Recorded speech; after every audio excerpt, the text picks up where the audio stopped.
నమస్తే, welcome to iDream media. నేను మీ రొద్దం శ్రీనివాస్.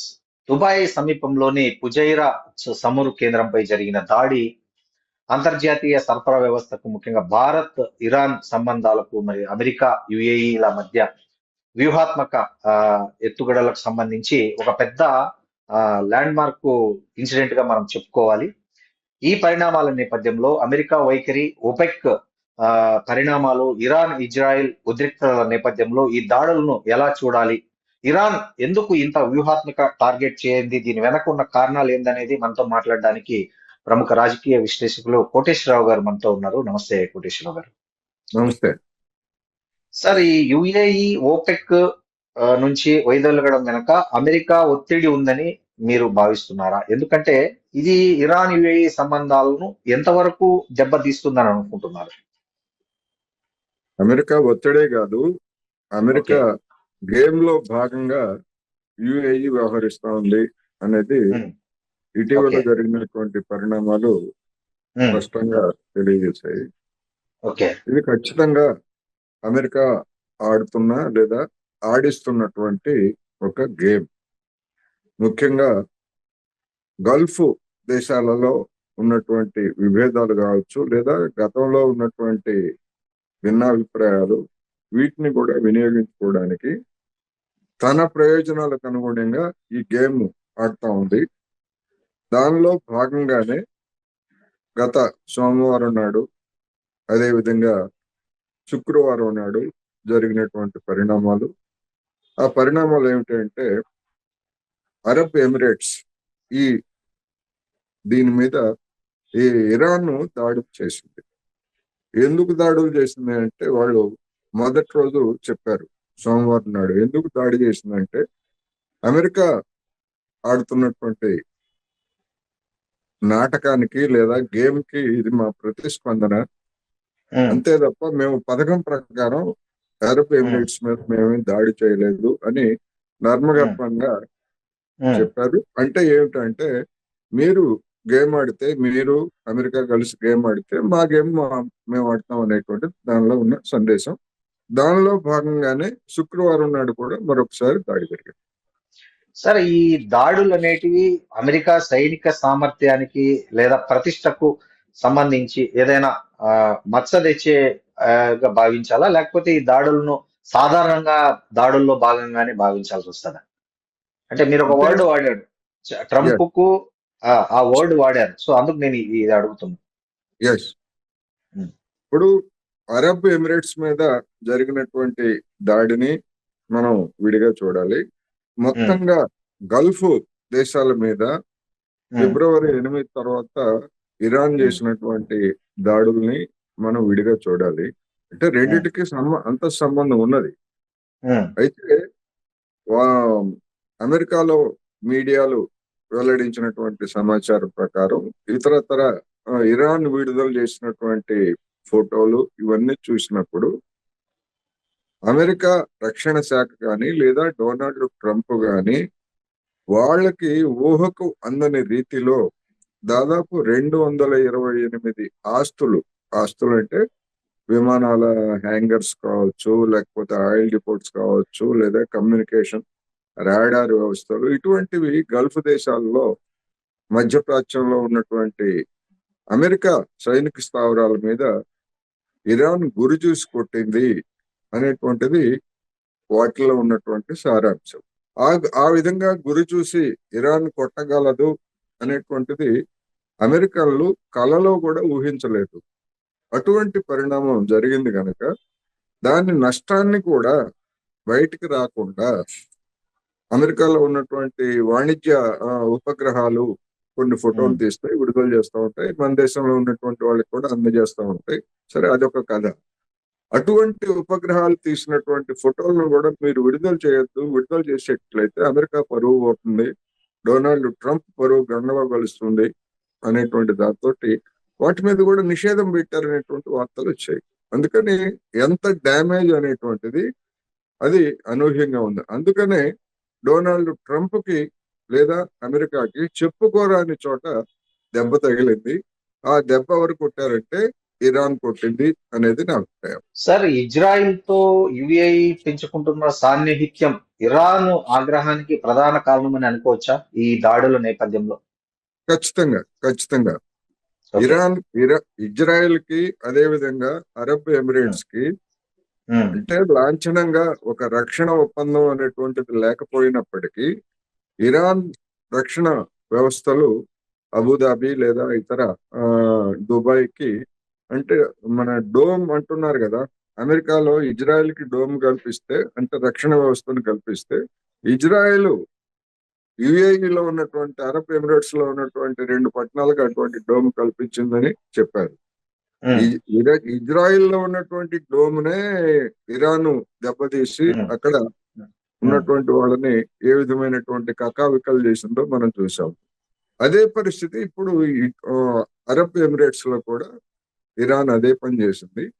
ఎందుకు చేసింది అంటే ఇరాన్ ఇజ్రాయిల్ అరబ్ ఎమిరేట్స్ రెండు కూడా కలగలిసి ఉన్నాయి. మరి ఎందుకని యుఏఈ మీద దాడి చేసింది అంటే ఇజ్రాయెల్ లెబనాన్ లో ఉన్నటువంటి హిజ్బుల్లా స్థావరాల మీద ఆ నాయకులను చంపడానికి లేకపోతే వాళ్ళు ఉన్నటువంటి ప్రాంతాలను ధ్వంసం చేయడానికి ప్రయత్నం చేస్తా ఉంది కనుక దానికి మిత్రదేశమైనటువంటి అరబ్ ఎమిరేట్స్ ని ఇరాన్ ఎంచుకుంది. ఇది ఉమ్. బహిరంగంగా జరుగుతున్నదే. కాకపోతే ఈ అరబ్ ఎమిరేట్స్ ఆ విషయాన్ని చెప్పుకోలేదు, ఇరాన్ కూడా చెప్పదు వ్యూహాత్మకంగా. రెండు వ్యూహాత్మకంగానే వ్యవహరిస్తున్నాయి అనేది మనకు స్పష్టంగా కనిపిస్తుంది.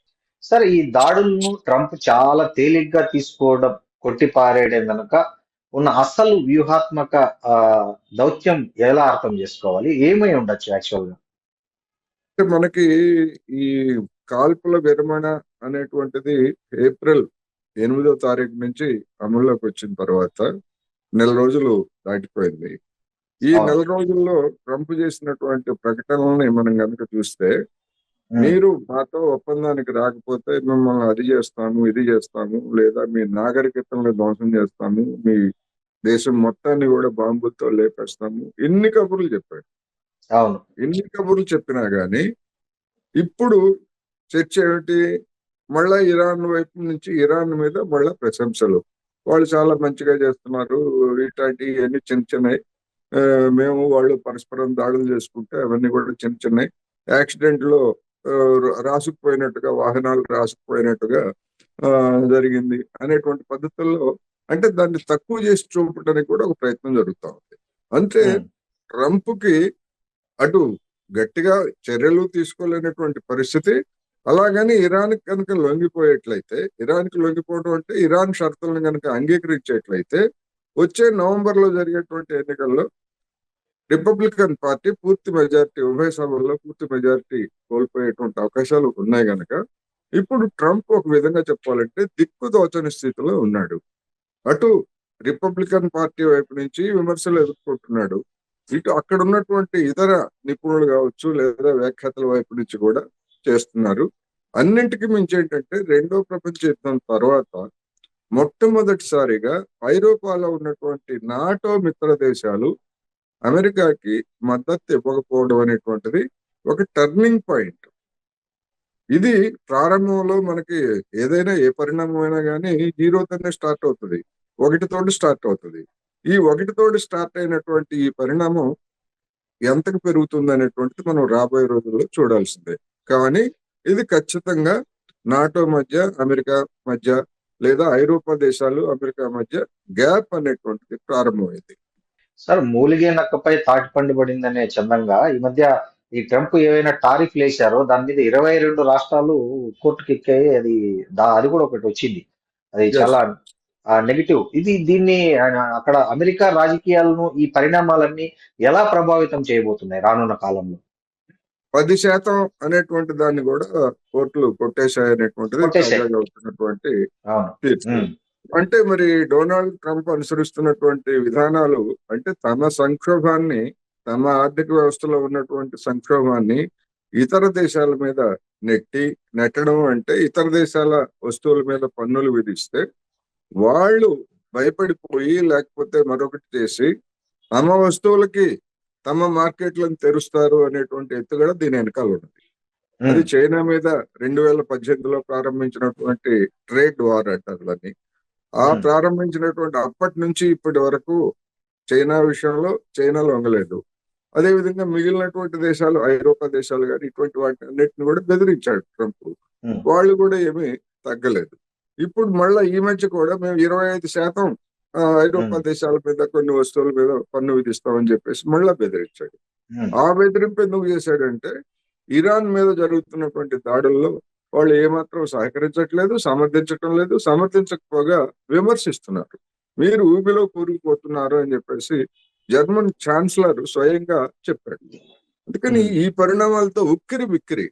ట్రంప్ ని మనం వ్యక్తిగతంగా అతని ప్రవర్తన చూసి పిచ్చివాళ్ళలాగా ఉన్నాడు, లేకపోతే చంచలంగా మాట్లాడతాడు, ఒక మాట ఎప్పుడు మాట్లాడతాడు అని చూసుకున్నప్పటికీ మొత్తంగా అమెరికాలో ఉన్నటువంటి ఈ పాలక వర్గం ఏదైతే ఉందో వాళ్ళు కూడా ఒక విధంగా గందరగోళంగా ఉన్నారు. ఈ పరిస్థితి నుంచి తప్పుకోవాలంటే అవసరమైతే ట్రంప్ ను కూడా తొలగించేందుకు కూడా అక్కడ ఉన్నటువంటి వాళ్ళు సిద్ధపడతారు. అటువంటి పరిణామం జరుగుతోంది కనుకనే బహుశా ట్రంప్ ఈ విధమైనటువంటి టెన్షన్ లో ఉన్నాడనేది నా అభిప్రాయం. సార్, గల్ఫ్ లో ఉన్న అమెరికా మిలిటరీ కేంద్రాలకు భారీ నష్టం వాటిల్లిందనేది మీరే చెప్పారు ఇంతకు ముందు. Yes. అయినప్పటికీ కూడా అమెరికా ఇంత మౌనం పాటించడం ఎందుకు అసలు? అంటే జనరల్ గా ఏ దేశమైనా తమకు ఇతర శత్రు దేశాల నుంచి జరిగిన నష్టాన్ని అంతర్జాతీయ సమాజం ముందు పెడుతుంది, అక్కడ చేసింది సానుభూతి పొందాలనుకుంటుంది. కానీ ఈ విషయంలో అమెరికా ఎందుకు మౌనం వహిస్తుందంట? అమెరికా ఎందుకు మౌనం వహిస్తుందంటే ఇంత నష్టం జరిగింది, ఇన్ని ఉమ్, ఆస్తులకి నష్టం జరిగింది, ఈ వ్యవస్థలకి నష్టం జరిగింది అని అమెరికా గనుక అంగీకరిస్తే అంతర్జాతీయంగా దాని పరువు పోతుంది, పలుకుబడిపోతుంది. అది ఓకే. ప్రధానమైనటువంటి కారణం. ఇక అమెరికా ఉమ్, ముందున్నటువంటి దారి ఏమిటి? ఉమ్, డొనాల్డ్ ట్రంప్ చెప్పాడు అవసరమైతే భూతల దాడులు చేస్తాం మేము అని చెప్పాడు. అవును. భూతల దాడులు చేసిన అమెరికా చరిత్రను కనుక చూస్తే అది ఉమ్, వియత్నాం అయినా, లేకపోతే ఇరాక్ అయినా, రీసెంట్ గా జరిగినటువంటి ఆఫ్ఘనిస్తాన్ అయినా కానీ దానికి పరాభవం, అక్కడి నుంచి అమెరికా మిలిటరీ పారిపోవడం తప్ప మరొకటి జరగలేదు. ఉమ్, ఇరాన్ కూడా అలాంటిదే. ఆఫ్ఘనిస్తాన్ లో ఎట్లాగైతే భౌతికమైనటువంటి పరిస్థితులు, కొండలు, గుట్టలు, లోయలు ఏ విధంగా అయితే ఉన్నాయో ఇరాన్ లో ఉన్నటువంటి పరిస్థితి కూడా అదే గనక వాళ్ళకి తెలియనటువంటి ప్రాంతాల్లో వెళ్ళి చిక్కుకుపోయి అక్కడ నష్టపోవడం అనేటువంటిది, ఒక్క సైనికుడు అటువంటి చర్యలో నష్టపోయినా గానీ, ప్రాణం పోయినా గానీ అమెరికా సమాజం చాలా తీవ్రంగా స్పందించేటువంటి అవకాశం ఉంది.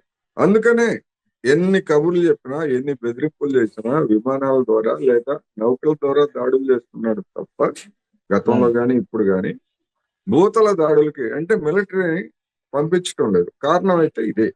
ఓకే. సార్, ఇంకొకటి, ఈ దాడుల్లో భారతీయులు కూడా కొంతమంది గాయపడ్డారని వార్తలు వచ్చాయి.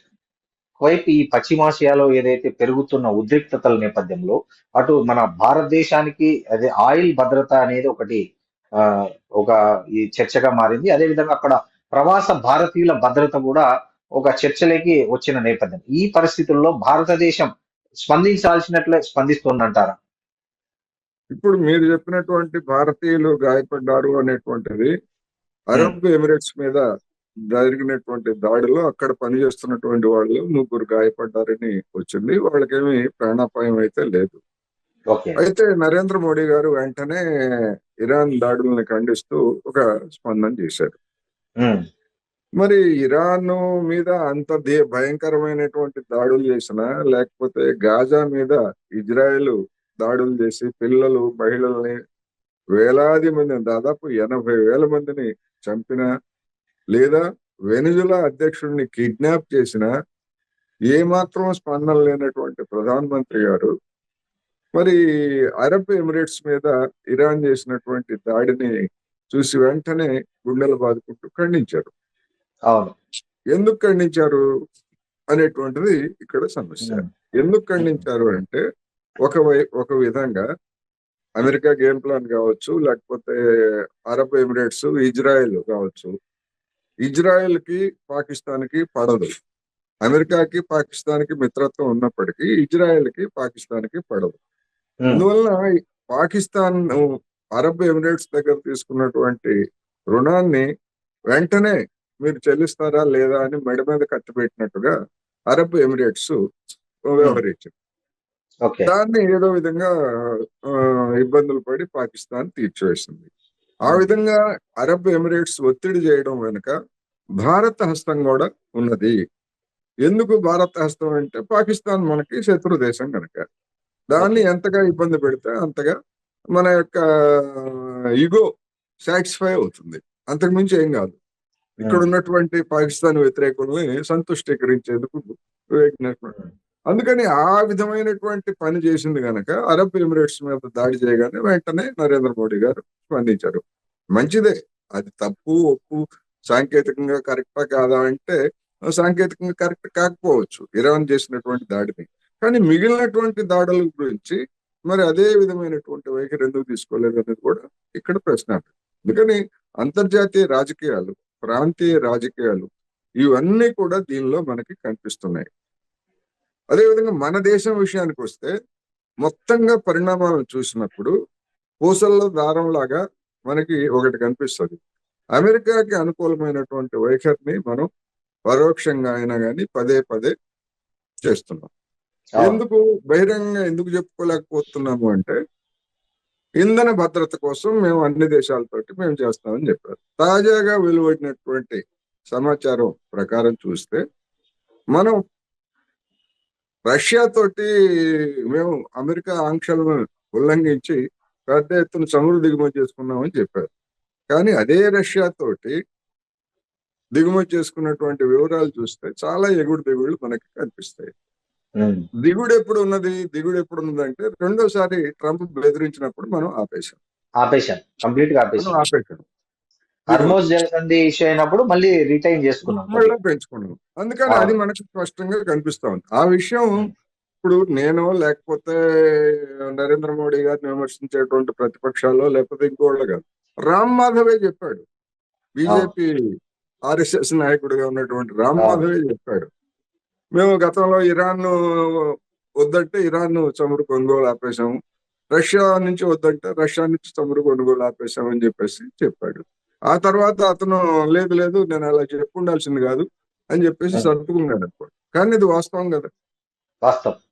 ఒక రాజకీయ నాయకుడిగా డబుల్ స్టేట్మెంట్స్ నేను వక్రీకరించాను లేకపోతే ఇంకోటి తప్పనిసరి ఆ విధంగా చెప్పుకోవచ్చు. అందుకని ఈ వాస్తవాలను చూసినప్పుడు పశ్చిమాసియా యుద్ధంలో కావచ్చు లేదా అంతర్జాతీయ పరిణామాల్లో కావచ్చు, నిన్న GTRI global trade research institute మన దేశానికి చెందినటువంటి అంటే ఈ వాణిజ్య పారిశ్రామిక సంస్థలకు చెందినటువంటి వాళ్ళు ఏం చెప్పారు, మీరు అమెరికా తోటి తొందరపడుతున్నారు, అమెరికా తోటి వాణిజ్య ఒప్పందం కుదుర్చుకుంటే మన దేశానికి నష్టము.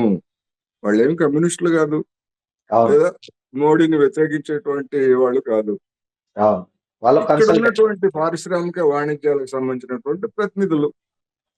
మరి ఎందుకు చెప్పారు వాళ్ళు, ఎందుకు ఇప్పుడు అక్కడ ఒకవైపు అమెరికా వాడు యుద్ధం చేస్తూ వాడి సమస్యల్లో వాడు ఉంటే మనం ఒప్పందం చేసుకుందాం అని చెప్పేసి మన వాళ్ళు వాషింగ్టన్ వెళ్ళి అక్కడ పడిగాపులు కాయాల్సినటువంటి అవసరం ఏమొచ్చింది భారత్కి? ఇది అయిపోయిన తర్వాత అవసరమైతే వాడు రావాలి. ఎందుకని వాణిజ్య లావాదేవీల్లో మనం మిగుల్లో ఉన్నాం. మన ఎగుమతులు ఎక్కువ, మన దిగుమతులు తక్కువ, మనం లబ్ధి పొందుతున్నాం. అటువంటిది మా వస్తువులు మీరు ఎక్కువగా కొనుగోలు చేయాలని వాడు మన దగ్గరకు వచ్చి ఢిల్లీలో పడిగాపులు పడి మన వాళ్ళతో చర్చలు జరపాల్సింది పోయి మనమే వెళ్ళి వాషింగ్టన్ లో ఆ విధంగా మనం పడిగాపులు కొట్టుకున్నామంటే చులకనవుతామా? ఎవరైనా అంతే. మన బలహీనత ఏమిటనేటువంటి వాడికి తెలిసిన తర్వాత వాడు మన జుట్టు పట్టుకుంటాడు, మెడ పట్టుకుంటాడు, ఏమైనా చేస్తాడు. సార్ ఇంకోటి, ఇక్కడ ఇరాన్ పదే పదే ఈ క్షిపణి దాడులను ప్రతిస్పందన అని అభివర్ణిస్తుంది. సో ఇది ఇట్లనే ఉంటే అంటే ఏమన్నా పూర్తి స్థాయి యుద్ధానికి దారితీసే అవకాశం ఉందంటారా? ఇప్పటి వరకు జరిగినటువంటి ట్రెండ్ ని కనుక మనం పరిశీలిస్తే పూర్తి స్థాయి యుద్ధానికి అమెరికా కూడా సిద్ధం కాదు.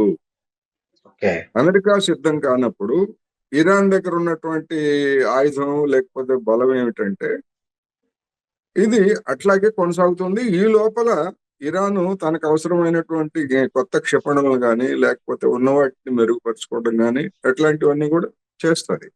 డెఫినెట్ గా చేస్తుంది. ఎందుకంటే మళ్ళా భవిష్యత్తులో ఎప్పుడైనా అమెరికా ఇజ్రాయెల్ దాడి చేస్తే మా పరిస్థితి ఏమిటనే వాళ్ళు అడుగుతుంది అదే కదా. అవును భవిష్యత్తులో మీరు దాడులు చేయము అనేటువంటి హామీ మాకు ఇస్తే మేము అణుశుద్ధి మీద కూడా మేము ఒప్పందం చేసుకుంటాము అనేటువంటిది వాళ్ళు చెప్తున్నారు.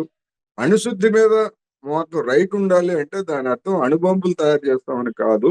మేము అణుబాంబులు తయారు చేయము అనేటువంటిది ఒప్పందం మీద గతంలోనే మేము సంతకం చేశాము. న్యూక్లియర్ ఎన్పిటి అణ్వస్త్ర వ్యాప్తి నిరోధక ఒప్పందం మీద అవును ఆ ఇరాన్ సంతకం ఇప్పటికీ వ్యాలిడే. అవును దాన్ని అమెరికా ఉల్లంఘించింది కనుక వాళ్ళు శుద్ధి చేసి అవసరం అయితే మేము బాంబులు తయారు చేసుకునేటువంటి రైట్ మాకుందనేటువంటిది వాళ్ళు ఎగ్జిబిట్ చేశారు. మరి అటువంటి దాన్ని వదులుకోవట్లేదు. రెండోది అమెరికా చేస్తున్నటువంటి డిమాండ్ ఏమిటి? మీరు బాలిస్టిక్ మిసైల్స్ లేకపోతే ఇతర సుదూరంగా ప్రయోగించేటువంటి వాటిని మీరు పరిమితం చేసుకోవాలి. ఎవరికి పరిమితం చేసుకోవాలి? ఇరాన్ నుంచి ఏమన్నా 12,000 కిలోమీటర్ల దూరం ప్రయాణించి అమెరికా మీద దాడులు చేసేటువంటి క్షిపణులు ఇరాన్ దగ్గర ఉన్నాయా? లేవు కదా. రెండు లేవు. దేశాల మధ్య ఉన్నటువంటి దూరం 12,000 కిలోమీటర్లు. అవును అసాధ్యం మరి కూడా. అటువంటిది మీరు ఆయుధాలను పరిమితం చేసుకోవాలని అడుగుతుందంటే ఎవరి కోసం అడుగుతుందంటే ఇజ్రాయెల్ కోసం అడుగుతుంది. ఇజ్రాయెల్ కోసం. అవును ఇజ్రాయెల్ మిత్రుడి కోసం. కోసం అడుగుతుంది. మరి అవును ఇజ్రాయెల్ కోసం అంత తాపత్రయపడుతున్నటువంటి అమెరికా ఎందుకు తాపత్రయపడుతుందంటే ఇజ్రాయెల్ ని ప్రాంతీయంగా ఒక గూండా లాగా తయారు చేసి ఆ ఇతర దేశాల మీద అదుపు చేయడానికి ఇటువంటి వాటన్నిటికీ ఉపయోగిస్తుంది. అందుకని దాన్ని ఎందుకు అంగీకరించాలి? నిజానికి అంతేగా. ఇజ్రాయెల్ కి ఇరాన్ కి ఏమి గట్టు పంచాయితీ లేదు. అవును సరిహద్దు సమస్యలు లేవు, లేకపోతే మరొకటి లేవు. అవును ఎక్కడొచ్చింది? పాలస్తీనా ని ఏర్పాటు చేయకుండా ఇజ్రాయెల్ అడ్డుకుంటుంది కనుక దానికి సంఘీభావంగా ఇరాన్ లో ఉన్నటువంటి పాలకులు ఇతర వాళ్ళందరూ ఉన్నారు కనుక అక్కడి నుంచి వచ్చింది. హిజ్బుల్లా అంటే అంతే కదా, పాలస్తీనాకు అంతే. మద్దతుదారులే కదా అవును వాళ్ళు. అవును అవును హిజ్బుల్లా అయినా హమస్ అయినా వాళ్ళందరూ అవును హౌతీస్ అయినా. అందుకని మొత్తంగా మనం అంతర్జాతీయ రాజకీయాలు మొత్తంగా పరిణామాలను గమనంలో ఉంచుకుంటే తప్ప ఈ శత్రుత్వాలు లేకపోతే ఈ విధమైనటువంటి డిమాండ్లని మనం అర్థం చేసుకోలేదు. సార్ ఇప్పుడు హర్మూజ్ జలసంధిలో రోజు రోజుకు పెరుగుతున్న ఈ ఉద్రిక్తలు తగ్గించడానికి అంతర్జాతీయ సమాజం స్పందించాల్సినంతగా స్పందిస్తోందంటారా? ఎందుకంటే ఇది ఇలా కొనసాగుతోంది, సామాన్యుడు ఎఫెక్ట్ అవుతున్నాడు. మీరు చూశారు, ఎన్నికలు అయిపోగానే మన దేశంలో కమర్షియల్ గ్యాస్ సిలిండర్ అని చెప్పి భారీగా పెంచారు. యుద్ధం మొదలవుతానే అన్ని గ్యాస్ సిలిండర్ల మీద ధర పెంచారు, రెండోసారి పెంచారు.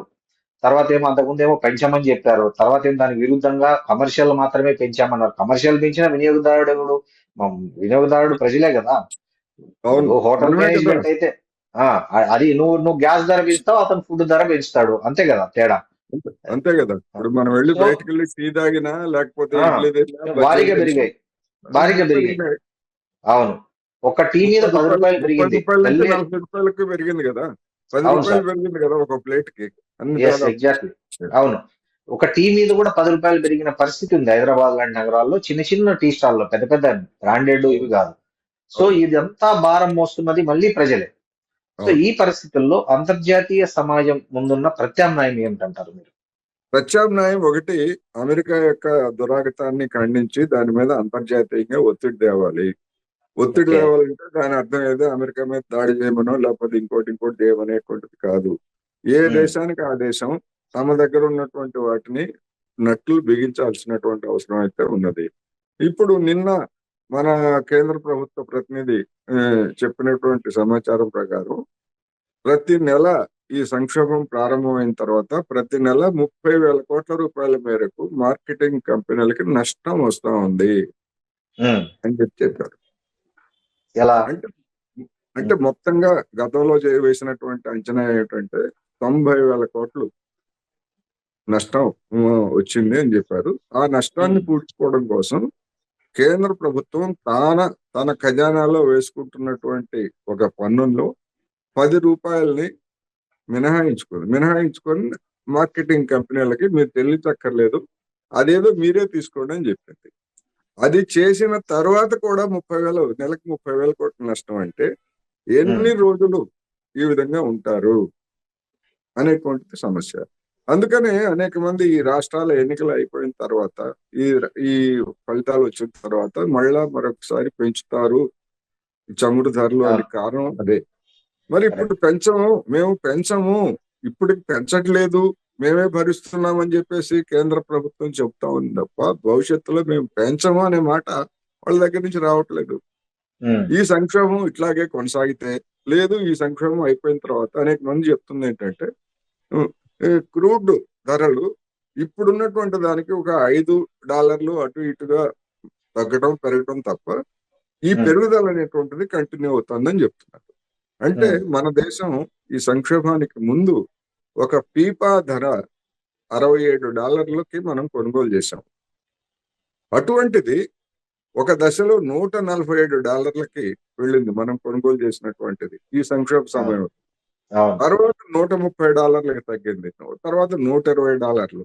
ఎంత తరిగినా కానీ, లేదా ఒక $100 అనుకున్నప్పటికీ, $100 మీద స్థిరం అనుకున్నప్పటికీ మరి $67 ఎక్కడ, $100 ఎక్కడ?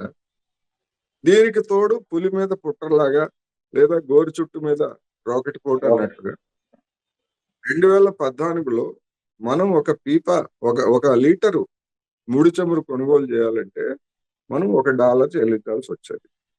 ఆ డాలరు ఎంత ఆ రోజు? 58-60 రూపాయలు అవుతాయి. ఇప్పుడు అంతర్జాతీయ మార్కెట్ లో అక్కడ ధరలు పెరగకపోయినా కానీ అదే ధరకి మన ప్రధానమంత్రి నరేంద్ర మోడీ గారి పలుకుబడి చూసి, లేదా ఆయనకు మద్దతు ఇస్తున్నటువంటి చంద్రబాబు నాయుడు గారి పలుకుబడి చూసి ఆ దేశాలు అదే ధరకి ఒక లీటరు $1కే ఇచ్చినా గానీ మన రూపాయల్లో మనం చెల్లించాల్సినంత 60 రూపాయల నుంచి 95 రూపాయలకి పెరిగింది. అంటే 35 రూపాయలు పెరిగిపోయింది. దీనికి కారణం ఏంటి? గతంలో నరేంద్ర మోడీ గారు మన్మోహన్ సింగ్ మీద చేసినటువంటి విమర్శ ఏంటి? రూపాయి విలువ పతనమైనప్పుడు మీ అసమర్థత, మీ అవినీతి, మీ అక్రమాలు అని చెప్పారు కదా. మరి ఇప్పుడు 35 రూపాయలు ఇప్పటికి పెరిగితే మరి ఇది నరేంద్ర మోడీ గారి అసమర్థత అనాలా, అవినీతి అనాలా, అక్రమాలు అనాలా, ఏమనాలి, ఏ పేరు పెట్టాలి? అందుకని వాళ్ళు అసలు మాట్లాడరు రూపాయి విలువ పతనం గురించి, అసలు మాట్లాడరు, అసలు ఏమి తెలియనట్టు. పైగా అది మంచిదే ఆర్థిక వ్యవస్థ మళ్ళా అది మంచిదే అంటే ఇప్పుడు కేంద్ర మంత్రిగా ఉన్న నిర్మలా సీతారామన్ గారికి కానీ, మోడీ గారికి కానీ, షా గారికి కానీ వాళ్ళకి పోయేది ఏముంటది? మనం కదా పే చేస్తా ఉంది, ఆ భారం భరిస్తా ఉంది మనం కదా. ఈ విధమైనటువంటి వాటిని జనం అర్థం చేసుకోవాలి. జనం అర్థం చేసుకొని ఈ వంచన అనేటువంటి దాన్ని అర్థం చేసుకోకపోయేట్లయితే రాబోయేటువంటి రోజుల్లో మన మీద మళ్ళా బండ పడుతుంది.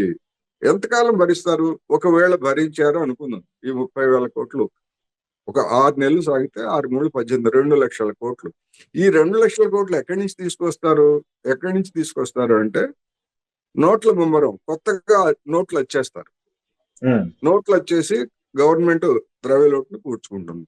అంటే అవసరానికి మించి నోట్లు వచ్చేస్తే ద్రవ్యోల్బణం పెరుగుతుంది, మన రూపాయి విలువ ఇంకా పతనం అవుతుంది. అది చూస్తున్నారు జింబాబ్వే లాంటి దేశాల్లో కిలో నోట్ల కట్టలు పెడితే కిలో కూరగాయలు వస్తున్నాయి కదా, చూస్తున్నాం కదా. మరి మన దేశంలో కూడా అంత స్థాయి కాకపోయినా ఆ బాటలో కనుక మనం పయనిస్తే మన రూపాయి విలువ కూడా మనకి తెలుసు. అందుకని అది మళ్ళా అది అంటే ఒక విష సర్కిల్ అంటాం కదా, విషవలయం అంటాం కదా, ఆ విషవలయం లాగా ఉంటది. మరి ఇప్పుడు ఏం చేయాలి అనేటువంటి దానికి వస్తే, ప్రభుత్వము మనకు 2014-15 నుంచి 10 రూపాయలుగా పెట్రోలియము, డీజిల్ మీద 10 రూపాయలుగా ఉన్నటువంటి పన్నుల్ని 30 రూపాయలకు పెంచింది మోడీ సర్కార్. సెస్సుల రూపంలో లేదా స్పెషల్ ఎక్సైజ్ డ్యూటీ అని ఇట్లాంటివన్నీ కూడా పెంచారు. మరి ఇప్పటికీ కూడా మనం వ్యవసాయ మౌలిక సదుపాయాల పేరుతోటి ఒక్కొక్క లీటర్ కి పెట్రోల్ కి మనం 2.5 రూపాయలు మనం చెల్లిస్తున్నాం. ప్రతి వినియోగదారుడు 2.5 రూపాయలు చెల్లిస్తున్నారు. అది రాష్ట్రాలకు ఏమి ఇవ్వదు, కేంద్ర ప్రభుత్వమే అమలు జరుపుతుంది. మరి వాళ్ళు ఏం చెప్తారు? మేము కిసాను సన్మానిస్తున్నాము, లేకపోతే రైతు వేదికలు నిర్మిస్తున్నాము, ఇవన్నీ నిర్మిస్తున్నారు. కానీ ఎవరి దగ్గర నుంచి వసూలు చేసి నిర్మిస్తున్నారు? జనం దగ్గర వసూలు చేసి నిర్మిస్తున్నారు. మరొక వైపు మళ్ళీ మీరు టోల్ ట్యాక్స్ వసూలు చేస్తున్నారు. రోడ్ల సెస్ కూడా ఉంది, మళ్ళీ ఉంది. రోడ్ల సెస్ కూడా ఉంది. మరి రోడ్ల సెస్ ఎందుకు? రోడ్లు నిర్మించడానికి జనం దగ్గర వసూలు చేసి మళ్ళీ మీరే నిర్మిస్తున్నారు. మళ్ళా ఆ జనమే రోడ్లు వినియోగించుకుంటే తాట తీసి తోలు ఒలిచి టోల్ వసూలు చేస్తున్నారు. ఉమ్, అందుకని ఇవన్నీ కూడా చూసినప్పుడు మరి కేంద్ర ప్రభుత్వము వివిధ కార్పొరేట్ సంస్థలకి లక్షల కోట్లు వివిధ రూపాల్లో రాయితీలు ఇస్తూ ఉంది. ఉదాహరణకి ఆంధ్రప్రదేశ్ లో పెద్ద ఎత్తున ప్రచారం చేసుకుంటున్నటువంటి గూగుల్ డేటా సెంటర్ కి వాడు పెట్టేది 1,00,000 కోట్ల పైన పెడతానంటున్నారు. కానీ అక్కడ ప్రభుత్వం ఇస్తున్నటువంటి రాయితీలు విలువ ఎంత? 25,000 కోట్లు. ఉమ్, మరి ఎవరి సొమ్ము ఇది? జనాన్ని సొమ్ము గూగుల్ కి వాడికి ఎందుకు ఇవ్వాలి? అంత రాయితీకి ఎందుకు ఇవ్వాలి? వాడు ఏమన్నా ఫ్రీగా ఇస్తాడా? వాడు ఏమైనా డేటా మనకి ఫ్రీగా ఉచితంగా ఇస్తాడా? ఇవ్వడు. ఏమియ్యడు. ఏమి ఇవ్వడు. అటువంటప్పుడు మనం ఎందుకు ఇవ్వాలి? జనానికి వచ్చేసరికేమో రాయితీలు ఎందుకు ఇవ్వాలి? రాయితీలు కట్ చేయండి అని చెప్పేసి డీజిల్, పెట్రోల్, గ్యాస్ మీద వీటన్నిటి మీద కూడా రద్దు చేసి పారేశారు. కానీ కార్పొరేట్లకు ఇచ్చేటువంటి రాయితీలలో మాత్రం ఏ విధమైనటువంటి రద్దు లేకపోగా కార్పొరేట్ ట్యాక్స్ ని 32% ఉన్నటువంటి దాన్ని, అంటే సెస్సులు వీటితో కూడా కలుపుకొని, సర్చార్జీలు వీటితో కలుపుకొని 15% తగ్గించారు. సగానికి సగం. మరి మన జనానికి ఏమన్నా తగ్గించారా అంటే ఏమి తగ్గించాలి. అందుకని ఇట్లా అనేకమైనటువంటి భారాలు ఉన్నాయి. ఇటువంటి విధానాలను సవరించుకుంటే కొంతమేరకు డెఫినెట్ గా ప్రభుత్వం భారం తగ్గుతుంది. లేకపోతే ఏంటి, కొన్ని సంక్షేమ పథకాలను ఎత్తేయాల్సి వస్తుంది, కొన్ని స్కీమ్స్ ని గవర్నమెంట్ ఎత్తేయాల్సి వస్తుంది. ఈ పెట్రోల్ భారాన్ని పూర్తిగా భరిస్తే అప్పుడు కూడా మళ్ళీ అల్టిమేట్ గా అది జనం మీద నష్టమే కదా, జనానికే నష్టం కదా. అంతే కదా. థ్యాంక్ యూ అండి. Thank you very much.